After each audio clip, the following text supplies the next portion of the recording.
Po dlouhých 85 letech dominanta Kolína, stavba vodárny a spolu s ní také obyvatelé města zažívají chvíle slavnostního otevření. Získat do majetku města 45 metrů vysokou stavbu z roku 1930, která byla prohlášena národně technickou památkou, nebylo jednoduché.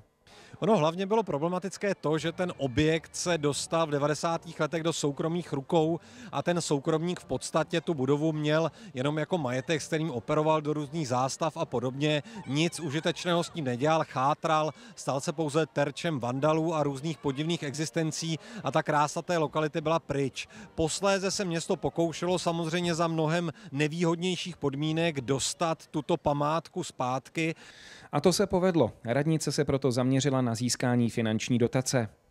80% financoval regionální operační program Střední Čechy, 20% potom město Kolín, přičemž celková ta stavební investice byla 9 750 000 korun. Samozřejmě byly další náklady na vytvoření té náročné expozice, krásné a zajímavé expozice, která je uvnitř. Já to považuji právě jako kolínský pamětník, protože už tady u vodárny bydlím 62 let, za jeden z nejkrásnějších činů, který nejen pro mě, ale i pro Kolíňáky mohli udělat. Každá ta cihlička, která tam je teď zamalovaná, skrývá různý iniciály se srdíčkama a šípama a je to velká láska v každé cihle, tak já prostě takovouhle lásku cítím k celé té stavbě. O chod nové rozhledny, jejíž start se nesl v duchu 30. let, se bude starat Městské informační centrum.